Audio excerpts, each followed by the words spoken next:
L'espace numérique en santé, si j'ai bien compris et bien lu l'article 12 du projet de loi, c'est bien plus que le DMP.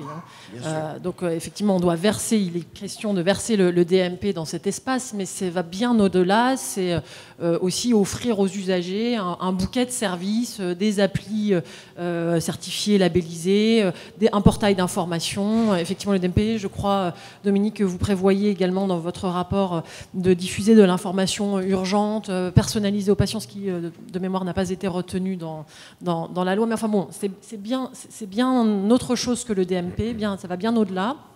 Donc nous, on y est complètement favorable. D'ailleurs, j'en profite pour dire que Renalou est membre de France Asso Santé. France Asso Santé est favorable à une logique d'opt-in, c'est-à-dire pouvoir créer dès la naissance un espace numérique en santé ainsi que son DMP. Dès la naissance. Mais est-ce qu'on n'est pas dans vous êtes d'accord, c'est formidable ce que vous proposez, c'est clair, mais la question, vous l'avez dit, est-ce qu'on n'est pas dans le fantasme? Comment faire pour avancer réellement? Alors, Magali, et après Antoine Redalé. Et puis après vous, évidemment. Du point de vue des usagers, peut-être une précision des patients notamment.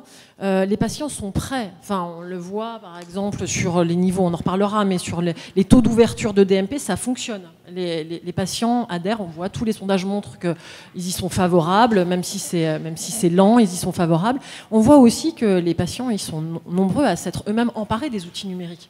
Enfin, je veux dire, on n'a pas attendu le DMP pour favoriser l'échange d'expériences sur Internet des patients, la montée en charge des blogs, des forums de discussion, des associations de patients également qui sont engagées sur le développement de solutions numériques, de plateformes observationnelles numériques.